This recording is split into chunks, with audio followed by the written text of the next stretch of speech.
So, Jamie, you had mentioned earlier in the podcast that you were the singer of Toxic Reasons, then you came back to date briefly. Yes, briefly. Starting war. And you got the Souls back together. Then, how long did that last? And then what was kind of the next band you were in? The Souls hasn't died totally, right? Ever.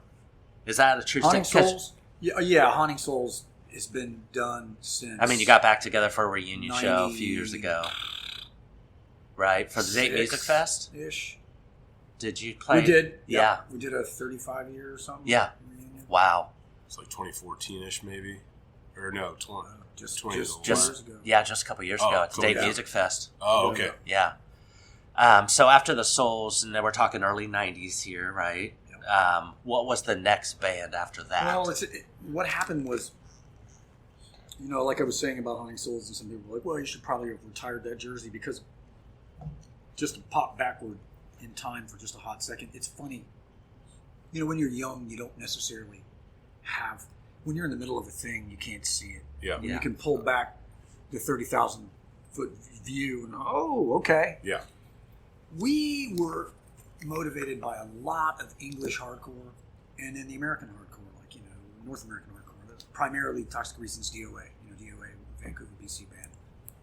And those two bands were connected anyway. And then all of that stuff that would be, Black Flag and all that hyper-aggressive kind of pre-metal kind of music. And when I look back on Haunting Souls, like, in my mind, we were a punk rock band. I'm like, absolutely, we're a punk rock band. I got a mohawk. I'm punk rock. This is punk rock, of course. What else would it be? It was total thrash. Like, so you were saying, like, I never got to see Haunting Souls. And that's the funny thing about it, is what time will do and history will do, the way a person looks, maybe the way I look now, or the way I looked in the 90s, and people are like, oh, and this and that. Music must have sounded like this. I mean, we were trying to play as fast as we possibly could. That was our thing. So we were contemporaries of like DRI or Corrosion of Conformity when they came out. That what was true, pure thrash. That's really musically what we were doing. I make a joke. Craig Nichols and I always like talk about being the arch enemies, punk v metal guys, and he was in the metal camp in the 80s, and I'm staunchly in the punk camp. But it's really funny. It's just sort of a running joke between the two of us. But I look back on that, I'm like, I hate metal. I've always said I hate metal. Now, mind you, we went through Metallica period early on, the first stuff, and all that kind of shit. But now I even look at how I play, and I'm like, I'm 100%. That thrash stuff got stuck in me somewhere because I still play really fast. I tend toward metallic tones with my, guitars and amps or whatever. So it's just funny what you think you're doing at a time and where you fit into the mix. Yeah. And to hear later what that is interesting. And I say all of this to get to this point. So as Haunting Souls changed, it became, the first version, we were young kids and we want to play as fast as we possibly could. And then, 10 beats per, and even faster than that. It's more. So I changed stylistically, different guys in the band, of course, going through, the young pups. Yeah. At that Schmerzel and Jeremy. And then the guys that came in after that, it kind of started lending itself to more what would be a natural segue right into the Mystery Addicts musically for me. And then, interestingly enough, the tail end of the Mystery Addicts really dovetailed right into what would become Luxury Pushers, which those are my three. Like, I still think of myself as being in Haunting Souls. Mm-hmm. Yeah. That's just how my 15-year-old kid brain works, because I'm still 15 in so many ways. Yeah. But those are really been in my three big. It was Haunting Souls, it was the Mystery Addicts, and it's Luxury Pushers, who still exists. That band's been on hiatus on and off over time. For different reasons. I've been doing other bands. I'm still doing another band. I'm in a band called The Strains right now, which is really a fucking blast. Purtle's always had a side band. He's, he had Mondalux. He's got Dark Backward. Purtle has always been my yin to my yang. We've always written together. He's my guy when it comes down to who's your songwriting partner or whatever. It's always been me and him, but he's always got a band and I got a band. So that Luxury Pusher still lives on. Haunting Soul was a finite amount of time. Boom, Haunting Soul stopped. 95, 96 or whatever. Right around that time, that last version of Haunting Souls. It's a 4-piece. It's 2 guitars. It's really more raw rock and roll-y. The tempos have come down a little bit. I did a quick jaunt with a band from Milwaukee called Wanda Chrome and the Leather Pharaohs, who I had met in '95, the version of Haunting Souls that existed at that point in time, which was like Mark 10 or 12 or whatever. I don't know what generation it was. We had gone, I met him through Mick at Canal Street, actually enough. So at 95, this is a fun fact, just popped into my head. In 1995, I remember Mick Montgomery coming to me, and he hands me a cassette tape. And he says, "This is a band you might dig." What should I do, Mick? "Hey, man, here's this band you might really dig. You should check them out." I'm like, okay. All of a sudden, he's from Cleveland. Anyway, and it was Wanda Chrome and the Leather Pharaohs. And it was like this, the graphic on this cassette tape was like this dude on a chopper, with a pharaoh head or whatever, like, I was like, okay. And I listened to them. They were just like really just great. I like to call them the mom pot kettle of rock and roll. It's like Bo Diddley meets MC5. Wow. 3-piece band, husband-wife team playing guitar and bass and singing, and then a drummer, Joel. The first drummer, their best drummer, hands down. We had met. They came to Canal Street. We hosted them, kind of like we're, again, full circle here. Yep. The networking thing. They come to Canal Street. We play a show with them. We go out and do some regional touring, Minneapolis, Wisconsin, all that kind of stuff. We go play some shows with them. We still have a relationship. So by '96, I get a phone call from this. So Haunting Souls is still sort of making it through. There was a lot of excesses happening from some bandmates in the band at that time. It was kind of got in my own way, to be perfectly blunt.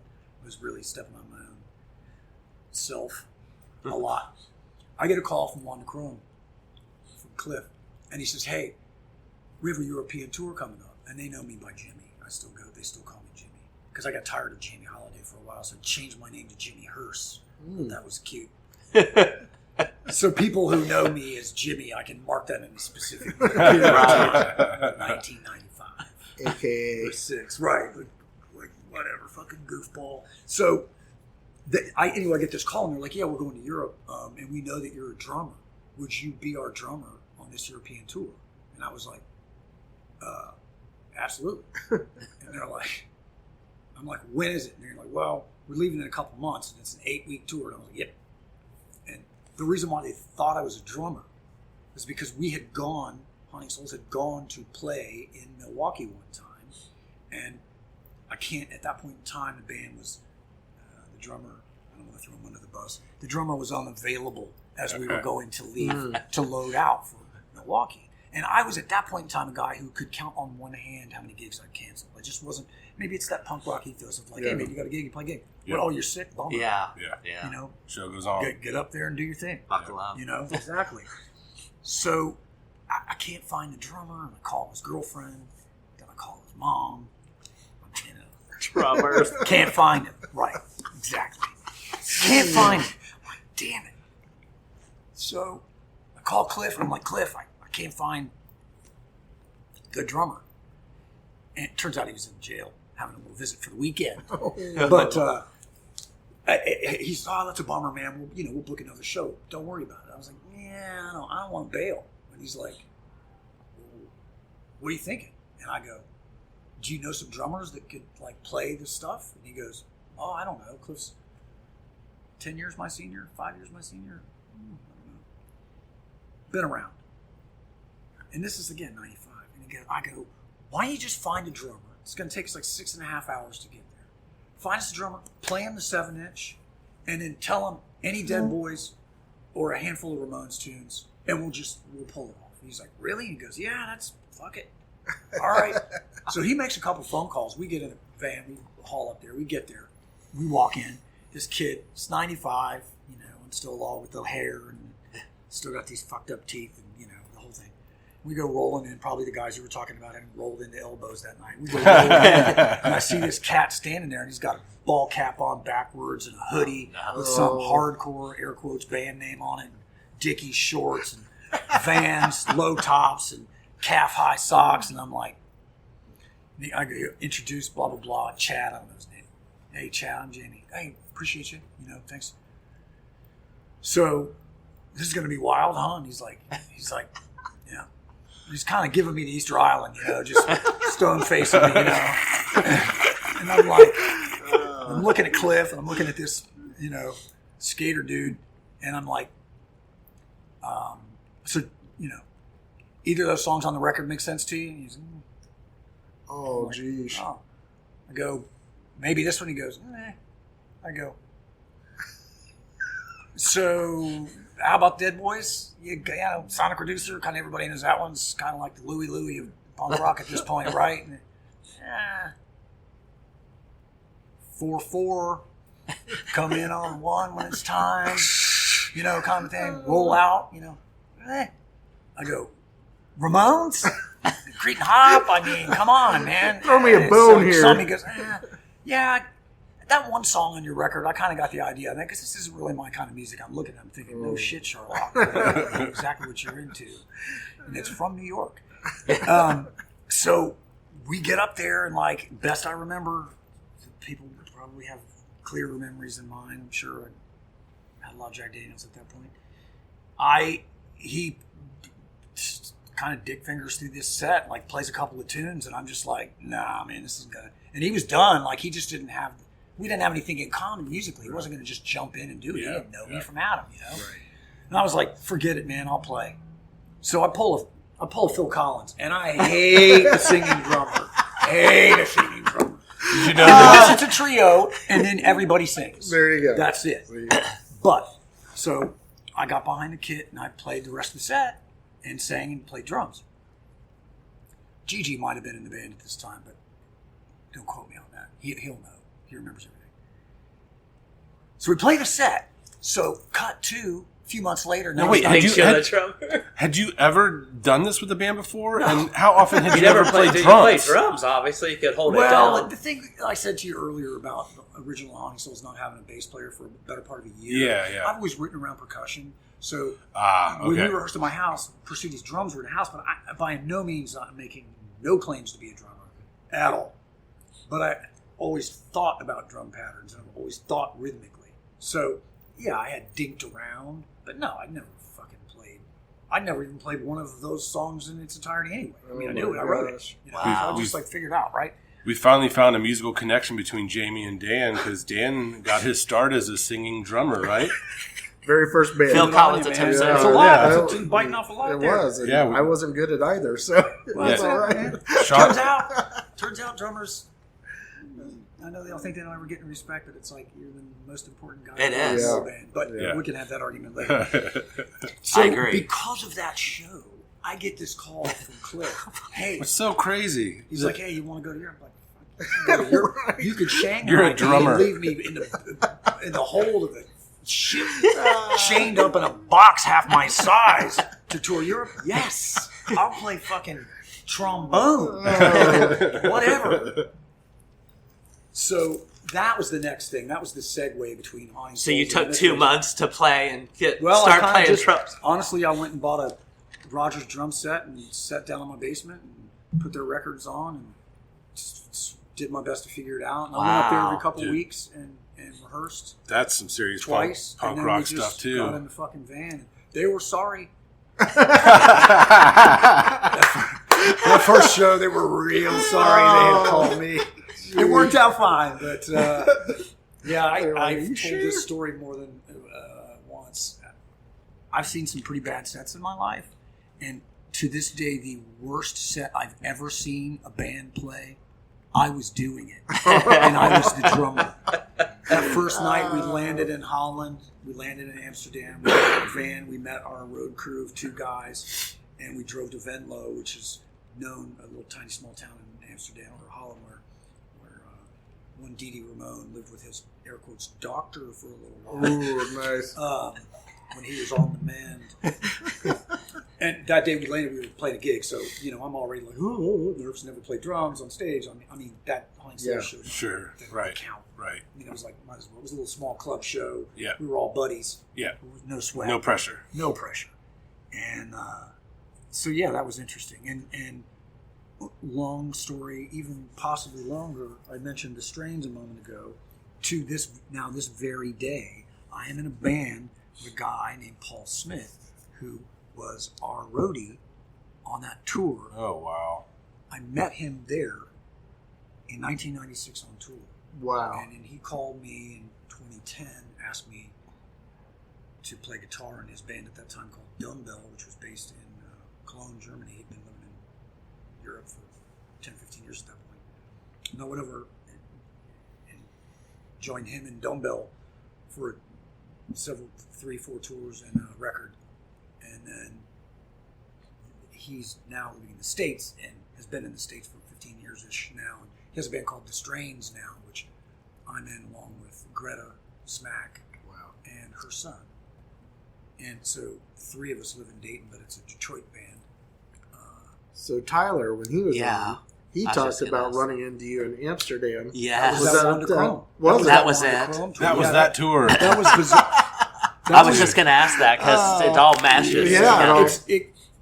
I mean, it's a tiny planet. It's ever shrinking. Yeah. We're on that tour. As I recall, Wanda Chrome was on that first tour with another Milwaukee band at the time. I'll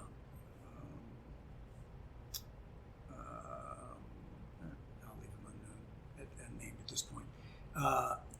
Toward the end of that tour, when we first got to Amsterdam, we had a few days off after I had just fallen down the stairs playing drums for that whole first set.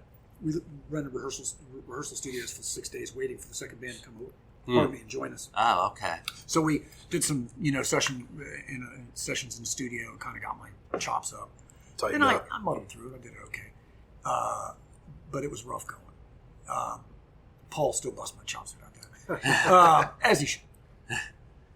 We were playing a venue called the Arena in Amsterdam, and at the very beginning of our Amsterdam visit, Wayne Kramer was playing a show in the same venue. We're like, oh, cool. We're playing the same venue Wayne Kramer is. That's fun, cool. And they had met Wayne before, knew him from before, so they were like, oh, Brother Wayne, we're going to, hey, let's go to the show, blah, blah, blah. We're going to go backstage and hang out with him. I was kind of, I don't know him. I'm not going to be that guy. Yeah.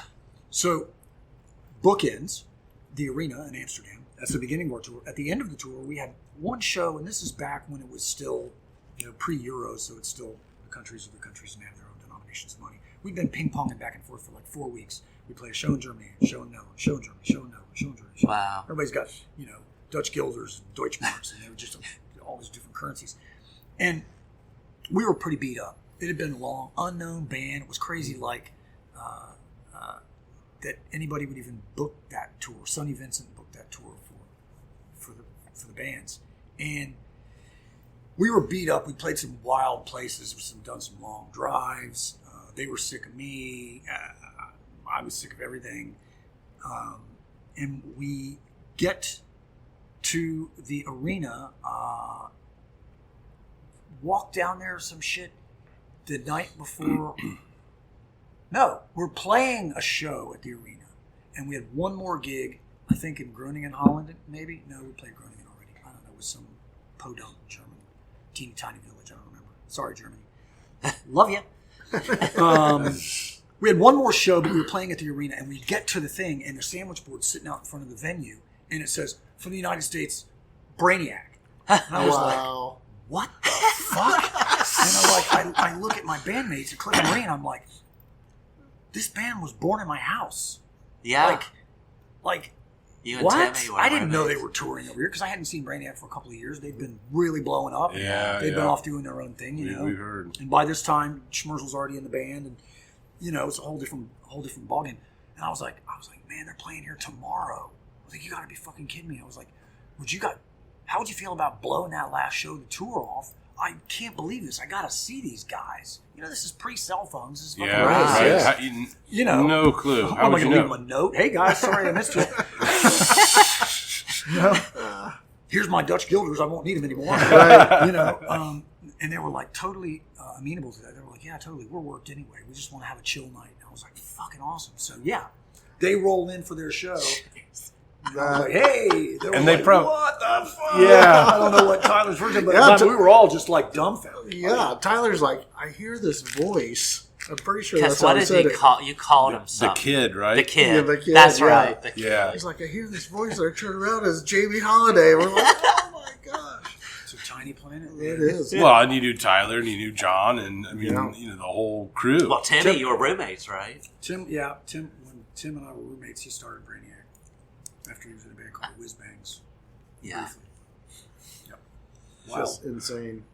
Yeah, Tiny Planet. Back to drums, Tim taught me how to play a paradiddle. Oh, I really? remember, when he was writing songs, he was like, "Can you play this beat for me? I gotta work this thing out." I go, "Sure," because it's a paradiddle. A pair of what? I go, "Okay, cool." Some shit just keeps cycling around. There Yeah. you go. We were getting along with next band. Mystery Addicts. Yeah. Mystery Addicts. Yeah. How long was Mystery Addicts together? Oh man, was that band like 97 to 2002, maybe 2003? Did we maybe Okay. even start in 96? We kind of felt, Steven and Todd probably remembers, Widener. Steven Gullet no doubt remembers. He's better at this than me. Steven's, he's a great guy. We kind of, that band sort of just, we fumbled into the Mystery Addicts. We were doing some Canal Street show, Yeah. and Steven had his band. Which one was it at the time? Was it Love Lies Bleeding? It was probably Love Lies Bleeding.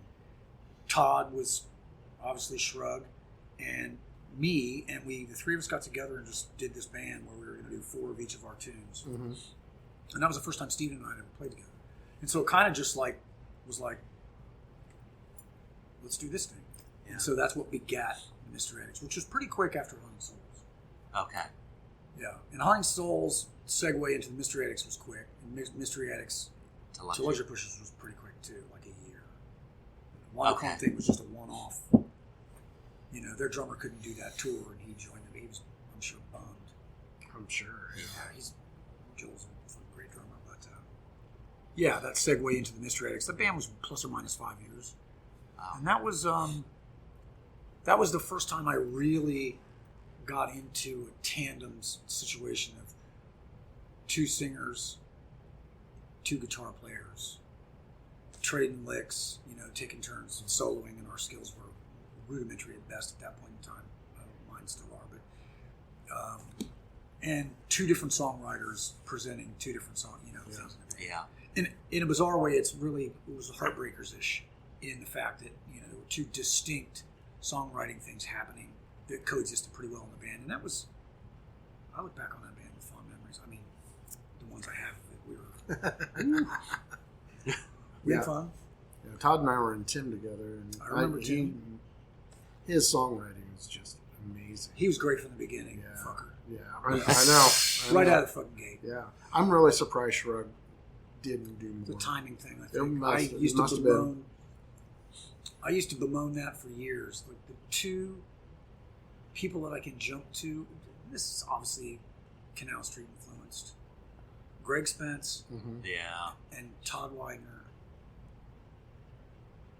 are upper echelon songwriters. Oh yeah. I've always felt that way about them, and I was surprised that Shrug didn't blow up at the time they were Right. revving up, Yeah.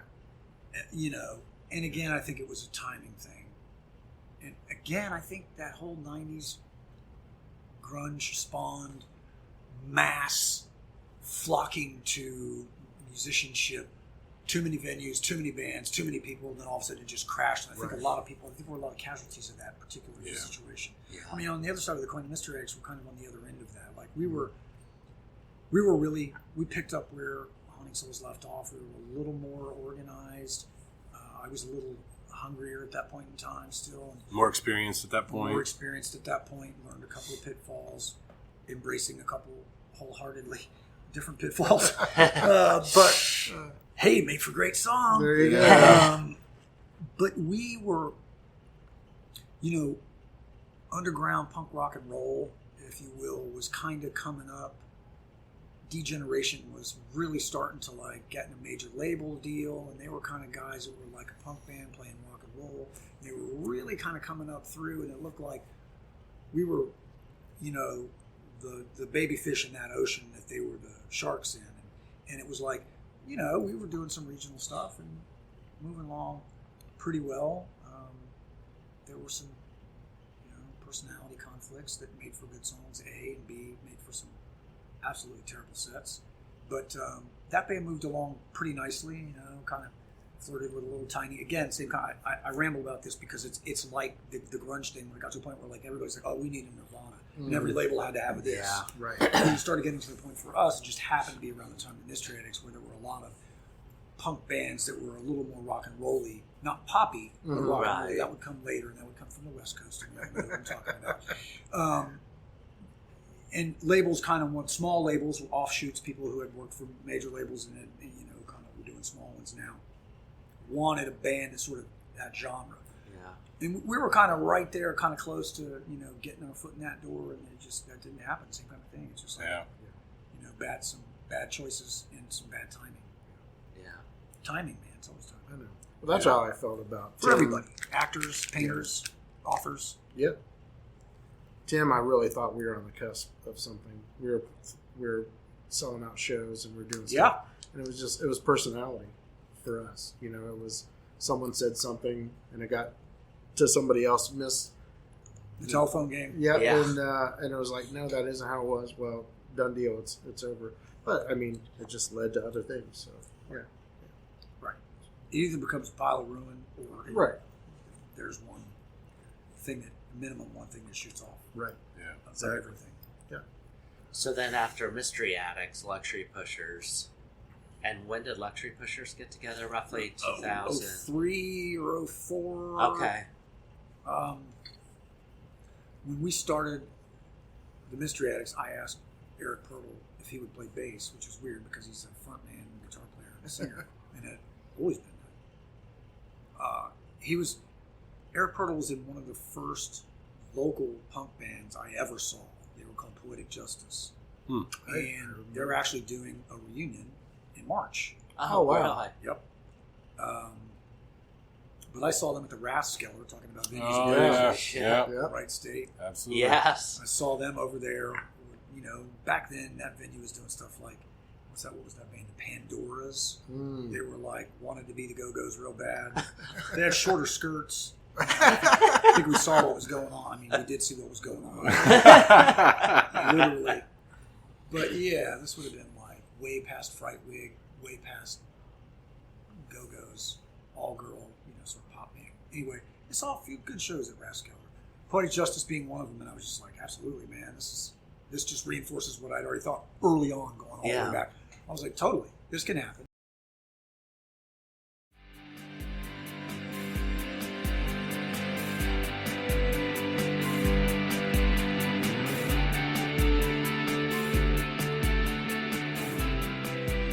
Meet Me in the City, sponsored by Twisted River Coffee Roaster. Twisted River offers an unpretentious approach to specialty coffee. Visit twistedrivercoffee.com and use promo code INTHECITY at checkout to receive a one-time discount of 10% off your entire order.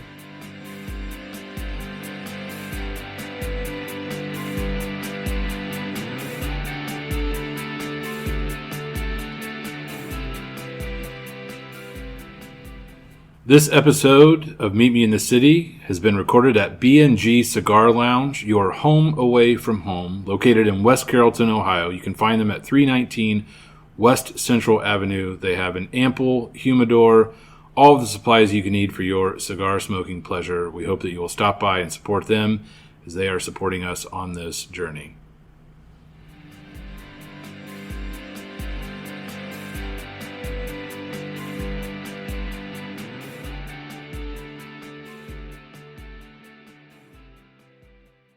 So I had asked Eric Purtle to join the Mystery Addicts, this band that we were forming, to be the bass player. And he was like, yeah, sure. So he was in the band for the first couple of years.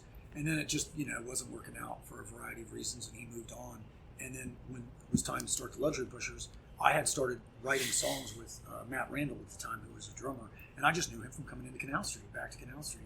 He was a customer. He came in. He'd had a couple of bands. He was in a band with Jeremy Little.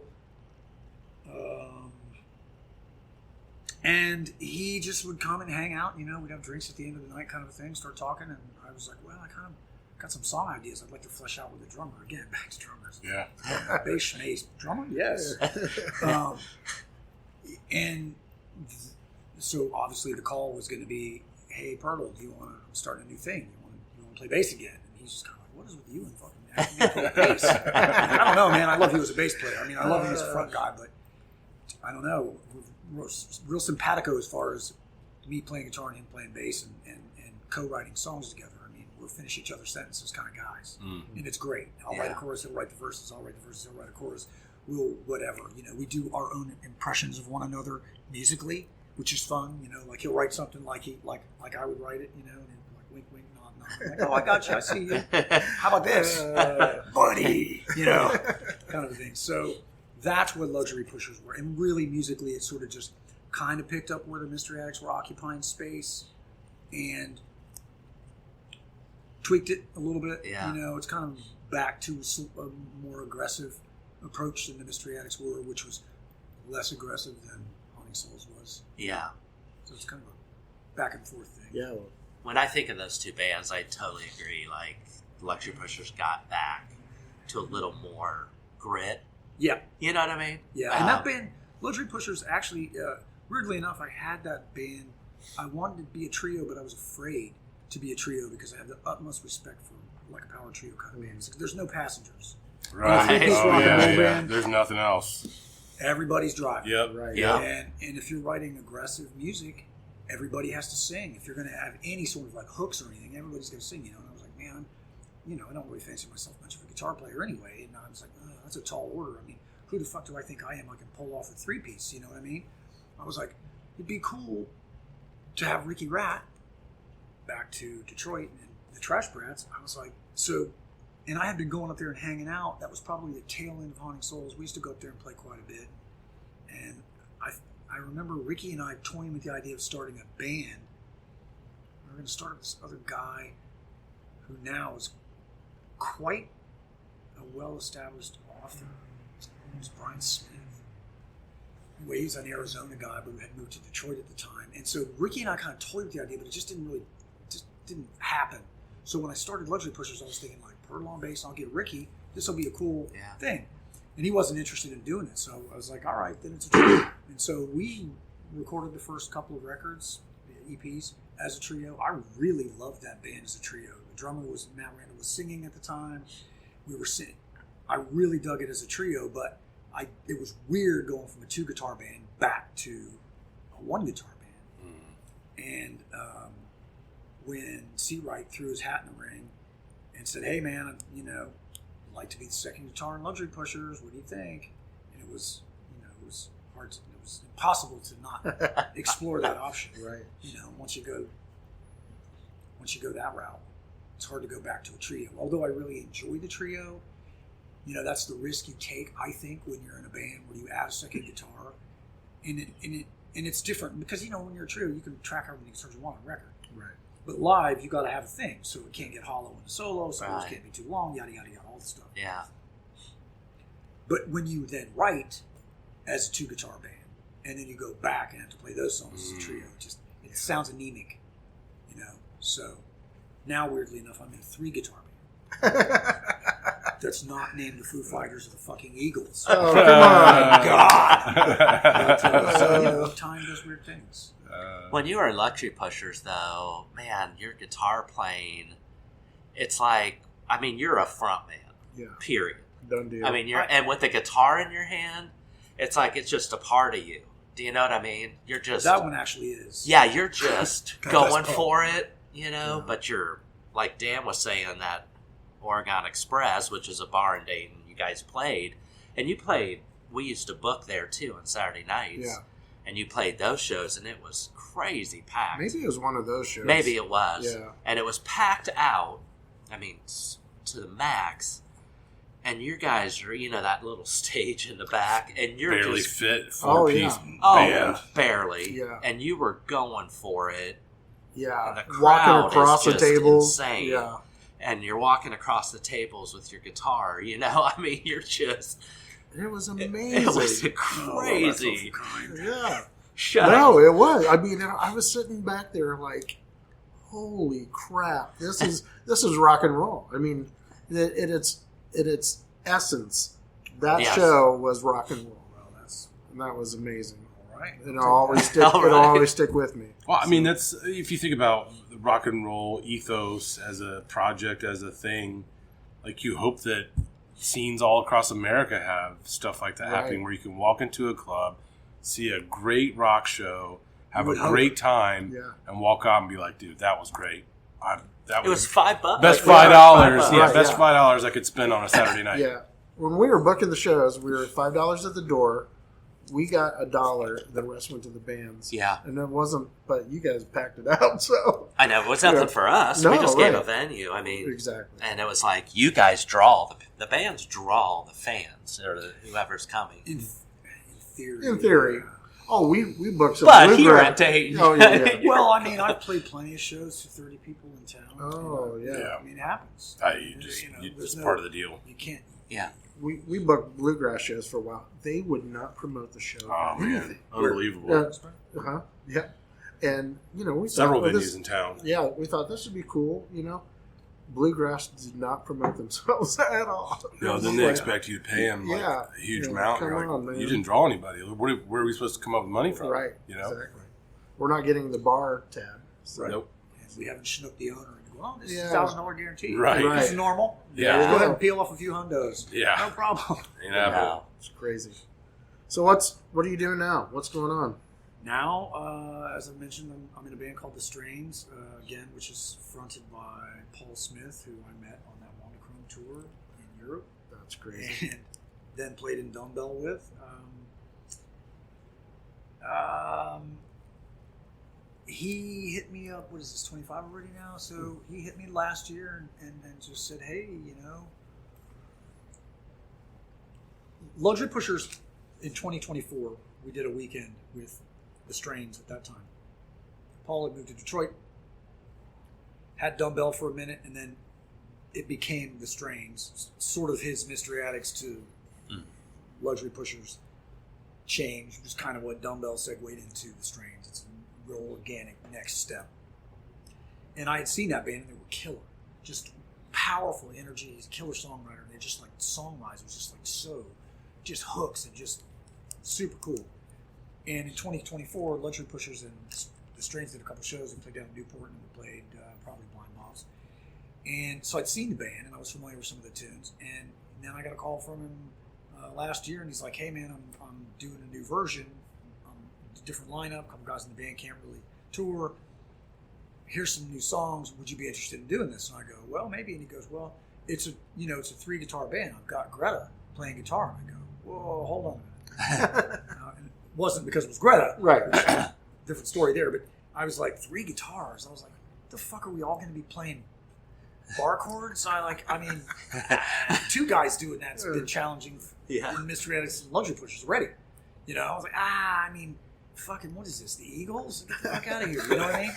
Who gets to be Joe Walsh? Because that's the only way I'm in. That's the only way I'm in. And I don't have those chops, so I guess I'm out of luck there, right?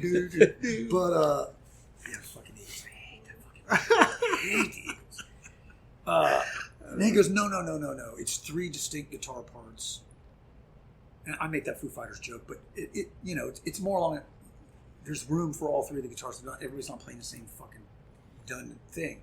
And so I was like, well, I don't know. And I was like, well, but Greta and I have known each other forever in Dayton, and we'd never played in a band together. And I was like, yeah, let's try it out. And we got together. And, right out of the gate, it was killer. Cool. The new record is in the can. It's being mastered as we speak. It'll come out. Most likely, it's going to come out on a Dutch label, and then we'll shop it to a U.S. label. We just did a single in a series on I-94 Records out of Detroit, part of their Detroit-centric series. So all of the bands are doing a Detroit band on side A, and then side B is their own music I alluded to earlier. Mike. Yeah. So we did a song by a band called the Torpedoes from the 70s in Detroit, which is an unsung killer band. anyway, we did a tune there, and then one of our tunes that we did for the session for the LP that won't be on the LP. So we're now currently doing some regional stuff, getting ready to do a little 5-show run with Handsome Dick Manitoba from the Dictators coming up in March. Nice. And I'm having a blast. It's awesome. It's, I do think of myself as a front guy. You mentioned that earlier. Like, when we start, it's funny because when we started the Mystery Addicts, I said to Steven, and I've had people correct me on this, I remember the first show of the Mystery Addicts, me being like, nope, I don't want to be the front guy. I just want to be over here playing guitar, and for the first time, like, get to focus on playing guitar. Yeah. Like, not doing all the stuff. And, jump in, sing some choruses or whatever. And I remember, I thought I remembered saying, Steven, you absolutely have to front the band. He's like, I don't want to fucking front the band either. You got 3 front men in that band. You're the natural front guy. You should be the front guy. And I was like, well, Pearl in that band. I was like, yeah, that's perfect. Yeah. So, but quickly we, realized that wasn't going to be the case. Well, wait, that's not true because I was stage right in that band. I wasn't the front guy. I wasn't in the middle. Yeah, it worked out that way. I mean, I sang some songs. But Luxury Pushers, I'm back front of the stage. This band, I like to joke that I'm third fiddle. I mean, it's not the case. Everybody, has solos in this band. It's primarily Paul, but it's really cool being in a 3-guitar band that is doing what we're doing because of the way Paul's writing these songs. I'm playing more guitar now than I've ever played. It's a challenge because Paul is a fucking monster guitar player and a great songwriter. So I can't wait to hear I it. have always been a person who I believe strongly in whatever you're doing. When I was a kid playing soccer or racing BMX or skateboarding or whatever, when you were with people who were had a better skill, bigger skill set than you do, Yep. you rise to their Yep. you rise to the Floor occasion. raises. Yeah. And if you're not careful, the other is also very true. I've been in band situations where you'll lower yourself to the level of Right. Yeah. and that's not an ego thing at all. It's No, just like I think you're right. it goes both Yep. ways. I think And you're absolutely right. being in a situation, I try to put myself in a situation in life where I can be around someone who has a bigger skill set than I do because it's an easier way for me to learn a thing, whatever that is. Yeah. Learn and Even grow. if it's not consciously. Sure. Right. You find yourself going, well, it's sink or swim. And I'm not sinking. Yeah. So Yeah, right. do this. You guys going to have any, are you going to have a physical release for this record coming out? Yeah, this will be a 12-inch record with Okay. digital, with a download as well. The single is a single, 7-inch record. Remember those things? Oh, yeah. I'm going to look Yeah, this man. up as soon as we're done tonight. Yeah, that'll be out. The 7-inch on 994 will be out probably by the end of February of 2025, coming up next month. And then I hope the LP follows suit because the intention is that we'll go tour Europe at least once in 2025 with the Strains. Kind of start picking things up here. Oh. Any plans to play Dayton area, Absolutely. Ohio? Absolutely. We'll play Dayton this Handsome Dick tour run of shows that we're doing. Didn't end up making a Dayton show happen there, but we'll be in Cincinnati. He's playing. Where are you playing Cincinnati? We're playing Southgate, so Newport. Mm-hmm. Oh, Okay. yeah. Ooh, man, we might have to come down to Yeah. that. I live there. Yeah, we're doing. Oh, cool. Yeah, we're in Pittsburgh, Cincy, Detroit, Chicago, Milwaukee. Again, back to the network. Yeah. Playing a show in Pittsburgh with a guy who we met through the network, 20 years ago. Hey, if you're going to Pittsburgh, you got to get a hold of this guy. Yeah. And then they'll wrap up with that run of shows. We'll be in Milwaukee, and it'll be with One Chrome. That's Oh, amazing. man. So Full it's like- circle. Yeah. Yeah, that's false. Are they going to have you play drums this time? I can 100% guarantee they will not. No, I'll get to see one of my favorite drummers, and that's Joel, their drummer. I'll get to see him. That's play. amazing. Yeah, it'll be super What a cool full circle moment. Yeah, it's and it is super good to have been a part and to continue to be a part of a thing, of a place where you've got bands. Obviously Dayton has the funk history, which deserves more than It's amazing. Yeah. We hope to. In my mind, it's much more than deserving than a mural, Which is great. But come on, man, let's fucking. We totally people agree. should get behind that have the knowledge. Yeah. that know 100%. about that. I mean, man, somebody's got to funnel some money into being able to have a proper acknowledgement of what happened there. We're But then hoping. We keep talking to people, and we get people who will turn us on to folks and say, we should think about contacting this person or that person who are adjacent to the whole scene. And I think you're right. Like, I don't think there's been enough said about that part of it. There's been a lot of ink spilled on the indie scene that's come out of Dayton. Don't gloss over Right. bluegrass. Well, It's- Don Thrasher brought out a story about a guy who's the mandolin luthier for Gibson, who came from Dayton. Well, I mean, Red Allen and his sons. Canal Street, in the bluegrass a lot. scene, and there's Absolutely. a lot to they it. tapped into that stuff early on. Right. Yeah, And then, so then when you get to our generation of stuff and you get into those people that predated us, like I said, not to keep on smoke up their asses, but, you had Toxic Reasons who came along and learned that whole DIY touring thing. They learned from Joey Shithead from DOA. And to put things in perspective, we're talking about the early 80s. We're talking about 81. We're talking about 1980. We're talking about a band who figured out that network, that routine, and DOA did that all over the States, all over North America, passed it on to Toxic Reasons, and they did that through Europe successfully for years. That's amazing. And that was 100%. They never really got their credit due here, like they did over there. For a variety of reasons. Again, timing kind of bit them in the ass in a couple of places, and they had a couple of decisions that didn't work out, and Big Ed left the band and changed the dynamic of the band radically.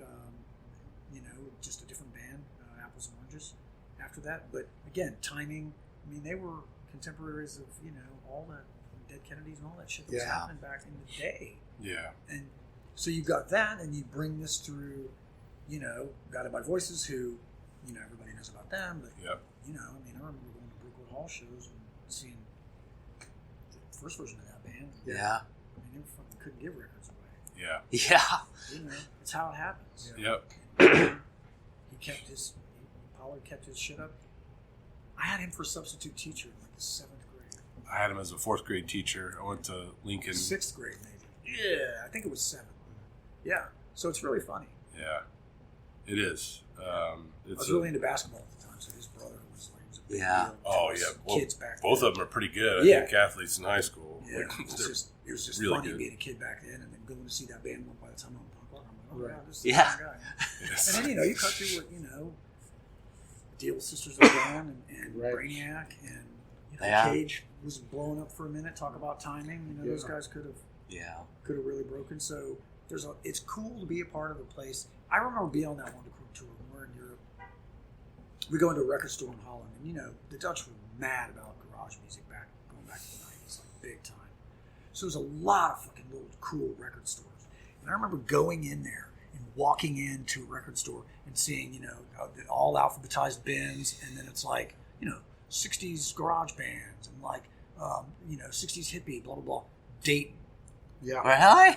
Yeah. I was in Amsterdam. Flipping through there going, what? I was in Amsterdam that was 96. this past year. It was cool. Walk into Waxwell Records, and I give him one of my Twisted River stickers. He goes, "Oh, Dayton." He's like, "You got some good record shops there," and I'm like, "Yeah, we do." And then we started talking about Plaid Room Records down in Cincinnati. He knows those guys, and it's amazing. It's Networks happen when things are happening around some little kernel of interest in a town.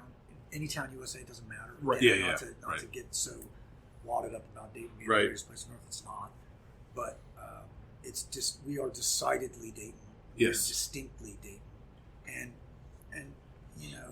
when I was younger going to see punk rock bands, everybody was like, oh, I wish we lived in Columbus or Cincinnati.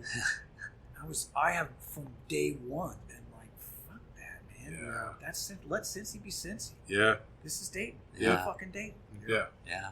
and it's okay. unapologetically. Yeah. Well, Yeah. it was funny, then that bandwagon shit happened in the 90s. It's like, see, There told it is. you. Now who's Who got wants a to fuck be y'all wearing t-shirt it? on? Right. We have one guy from Dayton in our band, but we're from Cincinnati. So we're going to call ourselves a Dayton. Those damn shirts were strewn all over the house when they were printing those shirts. Yeah, The that was... Brainiac shirts. It's amazing. Hilarious. Do you mind if I hit just a couple rapid fire? I know that could launch into a Sure. whole thing, but we've kind of hem-hawed around some of this stuff. But since you spent so much time in Canal Street, do you have like a favorite show from that time that you spent there, on staff? Like a moment you point to and say, man, that was...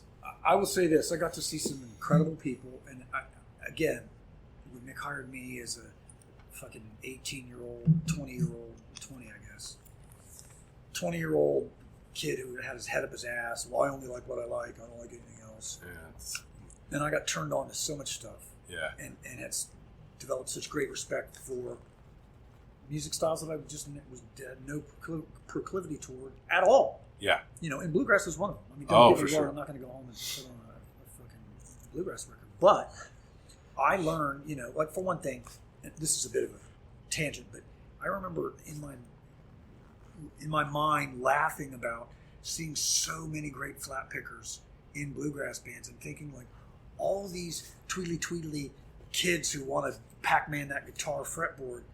And it's like, hands down, the fastest guitar players are not Ween Lee. They're bluegrass kids. Man. Flat picking an acoustic guitar. They could play Just anything they wanted if they wanted to. raging, Yeah.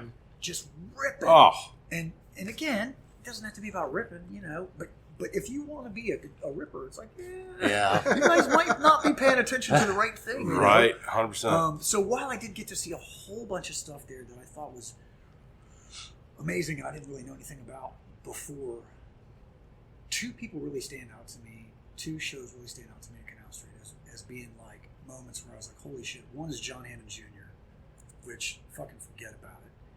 And another guy named Paul Jeremiah. Both of these guys are acoustic blues players. Yeah. Paul Jeremiah, if I'm not mistaken, he's from some weird ass like Delaware or something. He's I don't know him. Place. Paul Jeremiah. Paul Jeremiah's just this unassuming cat, sits down with a rocks glass and a fucking chair on that stage and just rips into just some of the most amazing solo acoustic blues material. And John Hammond Jr. is a fucking walking encyclopedia. His dad was there, in the fucking, in the day, in New York City, on the cusp of so many different kinds of music at the time. And he just, those two guys, it's funny, the two things that grabbed me the most about that were those guys. That's amazing. And but, being able to see that room filled with so many different kinds of people on different nights, it was great. Again, it's an experience. It's not like, this is a better, you suck because you weren't there, or you don't know. It's not about that at all. It's about like being able to see the capacity for humans to be human and actually cohabitate in space for 2-3 hours. Yeah. And be on the same page. Whatever they're into. It doesn't matter. Yeah. That was my biggest takeaway from that place. Mick was really like a surrogate father for me. Yeah. And knowing his family and all that stuff has been fantastic. There'll always be family in my mind. But that, being able to be in a place that 100% was based about that. And of course there were problems and there were flaws and all that kind of stuff. Just it's human condition. Yes. So you can't gloss over shit. Yeah. Yeah. But the place in and of itself existing is enough. Yeah. I think everybody we've talked to, everybody who's been around, everybody who had the privilege of going to a show or going to a songwriters in the round or whatever it might be, I think it's very easy, as we've talked about, when you look back in the day at things, to have this nostalgic feeling about stuff. But there's a reason why it's nostalgia. It's because there was something real about the moment as well. And that place, man, it was a real place. I forget who it was. I'm 21, 22 years old. Our band had broken up at that time.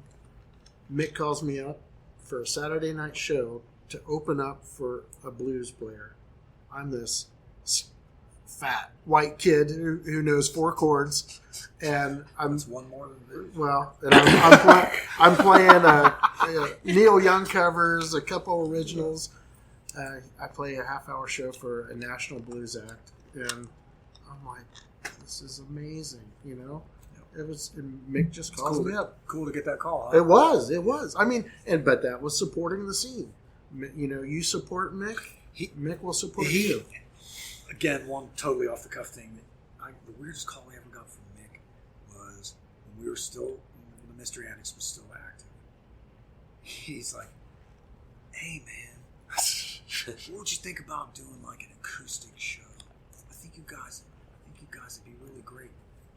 Modern English is coming through." I remember when they came. And he says, and their contract specifically states that the opener cannot be an electrified band. Really? They want to be upstage or something. Yeah. Ding, ding, ding, ding. Wow. Ladies and gentlemen, we have a winner. Wow. Give the man a Cupid doll. So I was like, really? What does that look like? And he's like, can you guys play acoustically? And I was like, again, one of these things of like having never done it before, you fucking sink or swim. I'm like, hell yeah, we'll do it. So you guys did. So, we played plugged in acoustic guitars. Right. Yeah. The drummer, Levante, at the time, I seem to recall, we just did like he might have been playing a drum pad, or he maybe got away with a snare and tambourine on a hi-hat stand or something. And so we played that version of a set of the Mystery Addicts. Wow. For fucking modern English. Was it packed? Like, oh yeah, it was full of, women who were teenagers. Right. That wanted to stop the world and melt with them. What a weird band to come through at that time. And we're still offering that service to the band, of course. Not that with you. But what really, so you get those calls. Yeah. It's just sum it right up. The thing that was hilarious about that was as soon as they got on stage, because what was their other hit? That's right. Guy gets up and the first words out of his mouth, the front guy, and no disrespect, I can't think of his name. The drummer was a hoot. He told very bad jokes and arm wrestled at the end of the night on the bar at Canal Street over copious quantities of beverages. But he got up and he goes, "Oh, that'll be enough of that shit." Oh, really? Wow. Wow. Again, I think they needed an acoustic act so they could get up there and shine. You know what I mean? Rock it. There you go. All right, boys. Here's one way you could actually shine. Just be good. Well, I'm not saying they were bad. No, but they were just no get up there and doubt kind play. of from a period in the history of recorded music where, if you got that one hit, you were ahead Yeah. of millions of people who never got one. Right. Yes. But at And the you're end of the still day- making money to this day. But at the end of the day, you gotta shine, and whatever angle you gotta take to shine the brightest every night. There you go. You probably are gonna do it. It's a great song. Yeah. That song.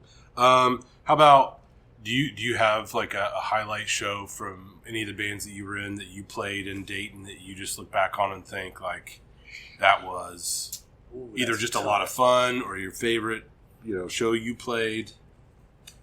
That's tough. I can think of. I'll share this with you. I am, much to the chagrin of many people in my immediate circle of humans, I don't do favorites very well. Yeah. I'm not a favorites person. I have a like to this day, I can't even give you a favorite band. I have a rotating top 5. And some people have been in that top 5 or top 10 forever. And they Right. Some days it's 100%, their number 3 and some days they're number 1. Some Absolutely. days Yep. whatever the fuck. I had probably the most fun stage-wise I ever played was a couple of weird shows at the Night Owl when it was still the Night Owl. And a horrible stage configuration, which the only configuration worse than the one that there is and is now was the original one. Because it was a little hole-in-the-wall blues joint. In the tradition of the 60s cafes where you walk in and the stage is in the window. Yeah. Yeah, it's Some of my most biggest blast shows were there. I would say one of the bills that I remember really digging the most would have been at Canal Street, and it would have been with like Flip. I don't know if you remember. You ever saw that band? 2 Ps, FLIPP. They were a riot. Musically, they were a lot of fun. But man, I'm more likely to remember some terrible shows. I mean, I remember a Mystery Addicts show where I played at least one song in that set. It was not the same song everybody else in the band was playing. Man. The whole song. You know, those are the ones that stand out Yeah, because you're of just course. like, holy egg, how did this happen? Yeah. Dan, Shawn, you guys got anything else? Any other questions? No, This we has just been thank you for amazing. coming Yeah. on our podcast. It's an honor. You I feel truly are a hero Yes. of ours. Oh, that's So And I feel like you should get like some honorary title of like Yes. music historian, Eddie's, mental Eddie's. archivist. Eddie's. Like, I mean, honestly though, this isn't blowing smoke just because you're here, but when you start hearing the stories, just ripping off the top of your head, you talk about timing. You spent so much time at the right place at the right time, being in and around Canal Street and Dayton, and all the people you lived with, bands you played in. There's probably a Venn diagram of the Dayton music scene, and if you were in the center of it, it would be a gigantic center and all kinds of I stuff. think you're the Kevin Bacon. No, that's that's wild. I mean, I would 7 degrees of I Jamy would- Holliday. Yeah. I would agree that I would be on that family tree, but I would Yes. say that there's definitely some people who would be more centered on that than me. I will share this with you, and thank you for your kindness. That's crazy. You said about timing. One of my oldest amigos that we were kind of Batman and Robin of our scene when we were hanging out together in our early punk rock days. Sort of like Tim and Juan were for their own scene. It was really fun. Yeah. I vividly remember being at a reggae show at the original Jilly's when it was a little speaking a little hole in the wall blues joint. And I remember this is well before, I don't think I even had Haunting Souls yet. So this could have been 85, 86. Seeing Tim and Juan there. Anyway, they were sort of the Batman and Robin of their scene, Kettering thing, and then we were sort of the Batman and Robin of our scene. But this guy, his name is Jeff Piper. He reminds me often, because again, when you're in it, you don't think about it. Did you see that documentary, American Hardcore? I've not. It's a really interesting thing. It was done about, obviously, American Hardcore. Yeah. I got to see that play at the Neon Movies, and I'm watching that. And there was like 6 people in the theater to see that night, but I'm there with Eric, the original drummer for DRI, and the guy that created the Skank Man logo. Oh, wow, yeah. Him and his brother started DRI back in Texas back in the day. I'm there with him watching this documentary that his band is in. And I'm like, this is fucking hilarious. Anyway, tiny play a moment. Timing. Jeff reminds me all the time that, that period in the 80s when we just, because of how old we are and when we were born, was a period in time in American punk rock movement, which is radically hardcore and punk rock are totally different subgenres of the same music. Totally different shit. But being around in that period of time and witnessing stuff that was just starting, just getting its legs, whether it's the processes of going from human networking to organized networking, whether it's the beginning of bands that would become super huge, whether it's the crossover period of, like, you said something about, you saw me with Metallica patch. I remember, again, Fred turned us on to Metallica, and Tufty from Toxic Reasons mentioned it to me at a 1984 concert or whatever, trying to tell us to go see this band. He's like, oh, you lot would probably be into this. Point is, it was a period of time when we were, in our minds, we were very much one thing. We are punk rock people. This is the tribe we have chosen. But we embraced, Metallica, for example. I mean, there couldn't be a more heavy metal band on the planet. I mean, they're the fucking Beatles of this generation. Right. It's crazy how many albums they've sold and how many Yeah. millions of people are familiar with that band, and just that's their guys.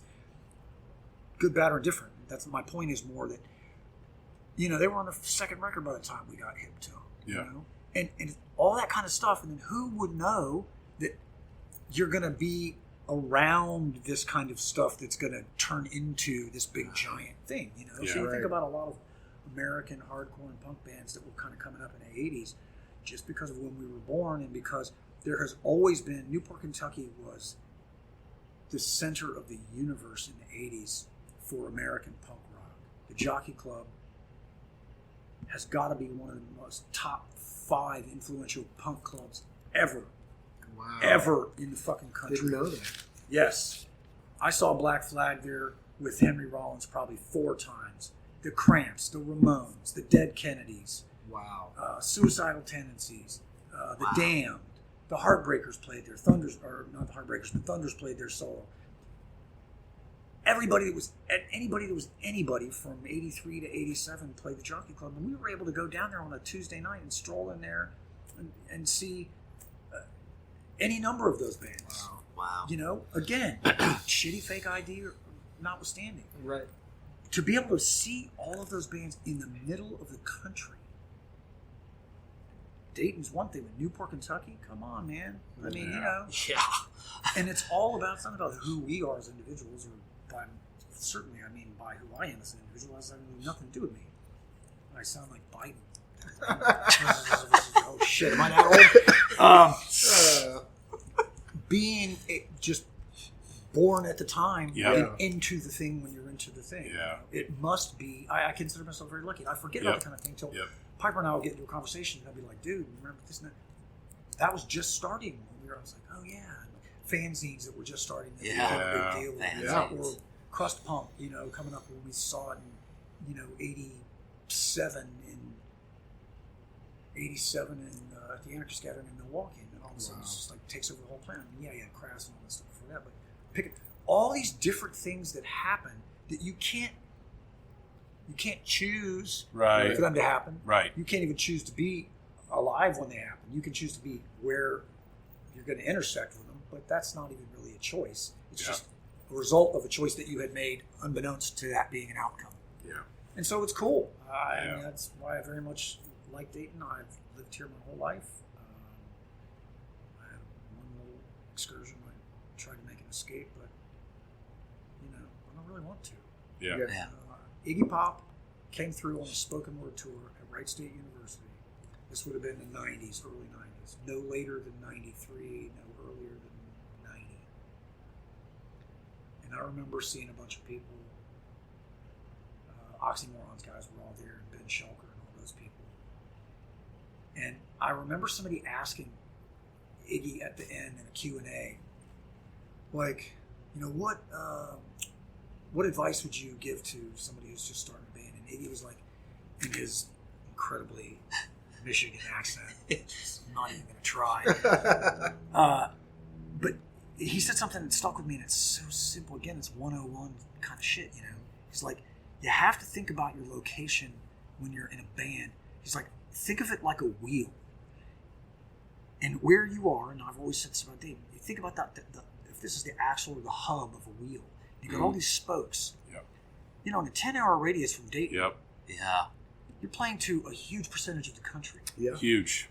And so while all of my friends on the West Coast have, you know, they have access to every fucking thing in the world because it's Southern California, La La Land, and up and down the coast, all but that it's like, stuff, the bands are going to tour for 2 fucking days, all just going in a straight vertical line. Yep. Where, you know, for Dayton, you can get all the way to the city, you can get all the way down to Atlanta, and you're well past, you're in Kansas City, you're past St. Louis. You're biggest concentration of big cities. Nashville, all where we are, And that, I think, has also been a part of Dayton's history. I think because of that, especially in the early days when it was cars. Yeah. You know, we were like the baby motor city. Yeah. You know, huge. 75, 70, all that stuff. Yeah. Everything. Crossroads of America, my friend. Yeah. I mean, Vandalia technically, but come on. Right. It's not the Vandalia International Airport, is it? No, it's not. Huh? It's true. Awesome. International is a stretch no matter what. Right. We'll call it what it is. Well, Jamie, we're just really grateful to have you on, and it's been great. We look forward to this new music coming out in a few months, and hopefully we'll be able to come out and see you play and say hi. And that would be amazing. Definitely. This band is good. Cool. I mean, you always say that about your thing, but it's cool. Cool. Awesome. Thank you for your time, guys. Thank you, man. Thank you so much. It's been amazing. We'll see you here soon. Thanks. Awesome.